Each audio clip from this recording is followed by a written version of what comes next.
Everyone, welcome to part 2 of our exclusive behind-the-scenes look at Supercell Helsinki, Finland's headquarters, Wood City. I'm Darian, your official tour guide. So, in this one, we're going to be covering a few topics around life at Supercell. If you missed part 1 of this official tour, make sure you check the link below for the description. Let's get going. So as you're getting caught up on part 1 of our tour, make sure you don't miss the exclusive behind-the-scenes look at the Clash Royale development team space and interviews with the Clash Royale team. So today we're covering one of the most important spaces here at Wood City, our very own cafeteria. So as we mentioned in a previous video, we said it's absolutely important that we keep everybody's minds refreshed, inspired, and creative throughout the day. Who's hungry? So why do we have our own cafeteria? Well, it's important to take care of our culinary needs as well. This is where we come to for afternoon lunches, discussions with teammates, relaxing with colleagues, and just enjoying, some generally good food. That's right. Moving on. So, meal subsidies are a regular part of Finnish work culture. We expect everyone to take time away from their desks to indulge in some nourishing and yummy food. We have daily freshly baked bread, and our meals range from pizza all the way to more interesting things like braised lamb. So, let's eat. One final part about Finnish lunch culture and here at Supercell is that when you're done with your meal, you're expected to bust your own trays and put your dirty dishes away. It's considered good courtesy and etiquette. Let's move on to the next part. Supercell is based on the idea that the best teams create the best games. Now, that doesn't mean just putting a group of individuals together and hoping for the best. It does also mean properly nurturing and fostering a healthy work environment, whether it's minimizing the amount of crunch time or providing healthy outlets to ensure proper work-life balance. Maintaining proper mental health is one of the top priorities here at Supercell. So on each floor, we have what we call nap rooms, where Supercellians can briefly hide away from all the noise, sit in isolation, and work in solitude. So they could even have a short nap if they wanted. The rooms are fairly sound insulated, so they provide minimal intrusion from the outside noises, and it's the perfect place to contemplate life's endless mysteries. Or just grab some quick shut-eye, just take a break from the world. Now, excuse me, I'm in the middle of a clan war attack, and I really want to 3-star this space. I'll see you later. We're passionately dedicated to the games we create. And it's equally important we're able to focus on other parts of our lives too. Whether it's spending time with family and friends, after work, going on a well-earned holiday after an update, or just spending an hour at the gym to stay in shape. Maintaining mental health is not only important for our personal healthiness, but it also makes sure we're able to focus on the work ahead of us. ClashFest wouldn't be possible if it wasn't for the Clash universe.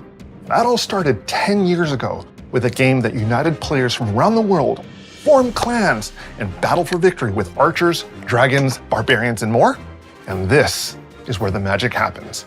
Welcome to the Clash of Clans team space. Even though we're hard at work on the next update for Clash of Clans, we've managed to steal a little bit of their busy time to sit down with them, talk about what they do, and why they love working on this game. What does an art producer do, actually?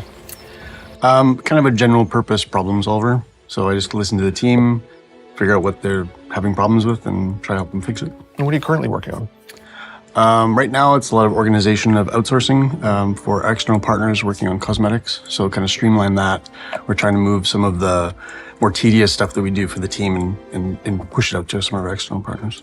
How much outsourcing do we actually do? Almost all of our cosmetics are done externally by a couple of different companies.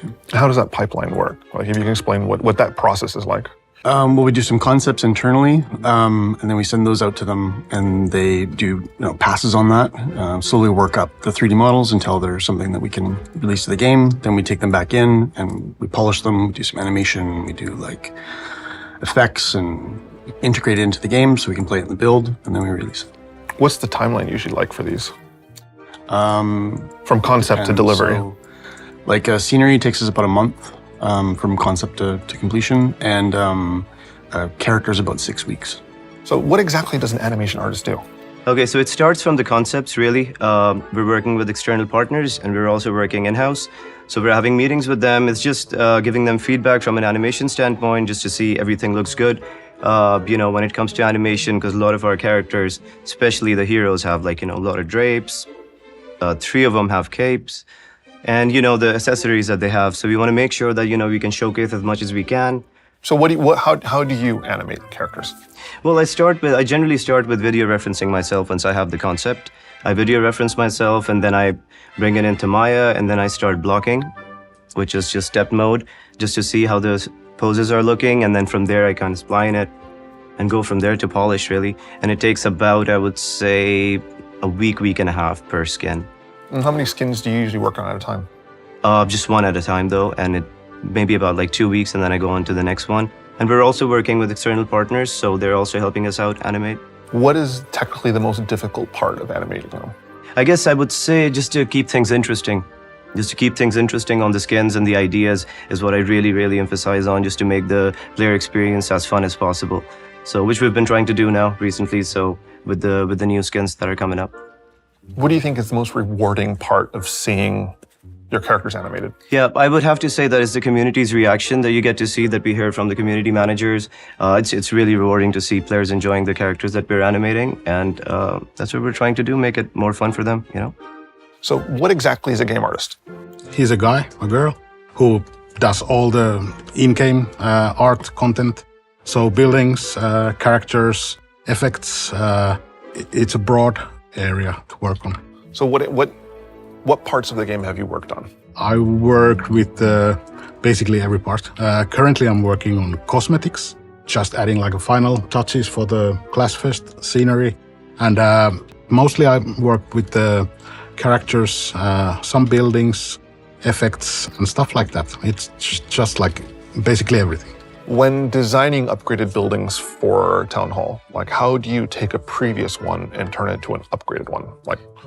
We need to have some sort of an idea what the new Town Hall looks like. It could be a shape, a color, something that we all agree on. And then we just follow that plan, see if it works. If it doesn't work, then we do the thing again, and until it's perfect. So. What exactly to you does game balance mean?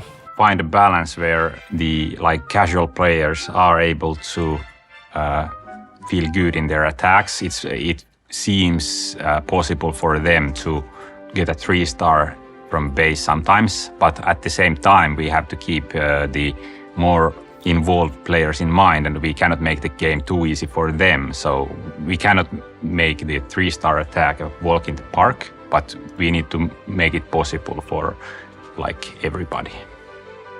When we go down for maintenance, server maintenance and upkeep, what actually happens besides feeding the hamsters? Usually we put a new version of the game in there, so we install that. Sometimes we have to do technical maintenances, because it's great that we have millions of players, but it also means that we have hundreds of servers, and not all of them are happy all of the time and need some attention. What exactly happens during server maintenance? So first we give a 5 minutes notice to players that the game will be closed in 5 minutes, so they can still run their current attacks to the end or whatever they're doing. Then we kick all the players out. We do on the servers whatever we need to do, and then we restart the whole thing. What's been the scariest part of working on the servers? What's been the most terrifying moment as a server engineer?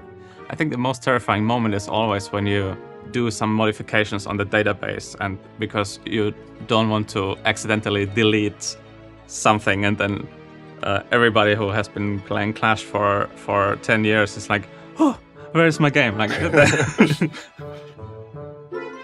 For this last interview, we are sitting down with the newest member of the Clash of Clans team. What's your name? No, because seriously, I have no idea who you are. I'm Adria, new community manager for Clash of Clans. Nice to meet you, and nice to meet you, Darian, by the way. How long have you been with Supercell now? Actually, this is my second day here. 2 days! Yeah, man, I'm the new kid on the block here. So, what are you looking forward to as far as being a community manager?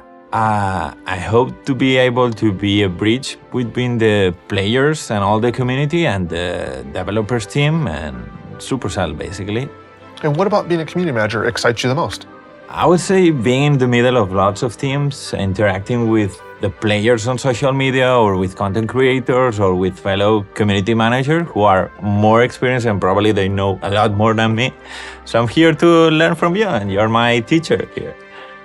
So are you ready for the intense barrage of update questions coming from the community? Okay, I think this is not what I signed for, but...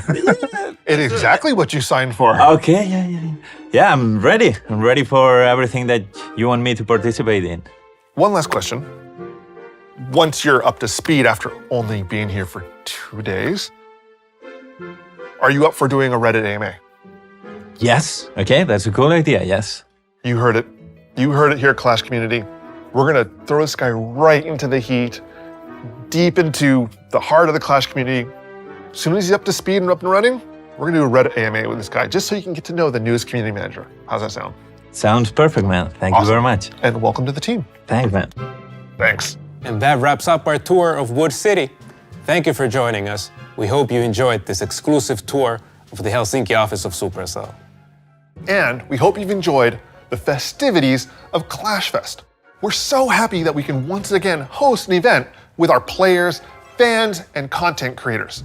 Thank you for being a part of this epic journey. We hope to see you guys again real soon. But until next time, moikka!